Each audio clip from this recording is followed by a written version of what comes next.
Set ঘ। একের হচ্ছে খ, দুইয়ের হচ্ছে ঘ, তিনের হচ্ছে ক, চারের হচ্ছে গ, পাঁচের খ, ছয়ের ঘ, সাতের ক, আটের হচ্ছে গ। এখানে একটা সমস্যা দেখেন, প্রকার শব্দের অর্থ হচ্ছে রকম হলে আবার দিছে প্রকার শব্দের অর্থ কি? এটা প্রকার না হয়ে এটা হবে প্রাকার। প্রাকার মানেই হচ্ছে দেয়াল, কিন্তু আবার ওখানে সম্ভবত আমার মনে হয় ওটা টাইপিংয়ে মিস্টেক আছে, এটা আমার মনে হয়।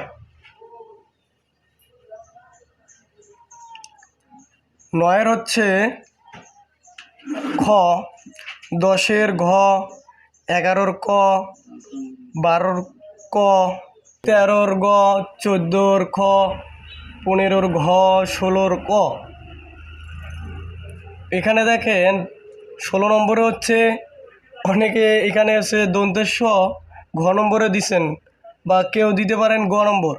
দেখেন এটা হচ্ছে শীষ ধ্বনির কথা বলছে। শীষ বর্ণ হচ্ছে 3টা, সেটা হচ্ছে দন্তেশ, তালবস্য এবং মূর্ধন্যস্য। কিন্তু শীষ ধ্বনি হচ্ছে 2টা, সেটা দন্তেশ এবং তালবস্য।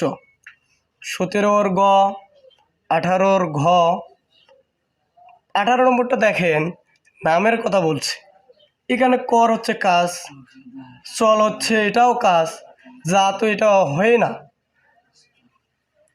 19-এর খ, 20-এর গ, 21-এর ক, 22-এর গ। অলুক তৎপুরুষ, অর্থাৎ যেখানে বিভক্তি লোপ পাবে না। 23-এর খ, 24-এর ঘ, 25-এর হচ্ছে ক। এখানে দেখেন একজন এসে খবরটা দেয়, অর্থাৎ এটা অনির্দিষ্টভাবে বুঝিয়েছেন, কে আসলো কোনো নির্দিষ্ট করা নাই। 26-এর গ, 27-এর খ, 28-এর ঘ, 29-এর ক, 30-এর গ।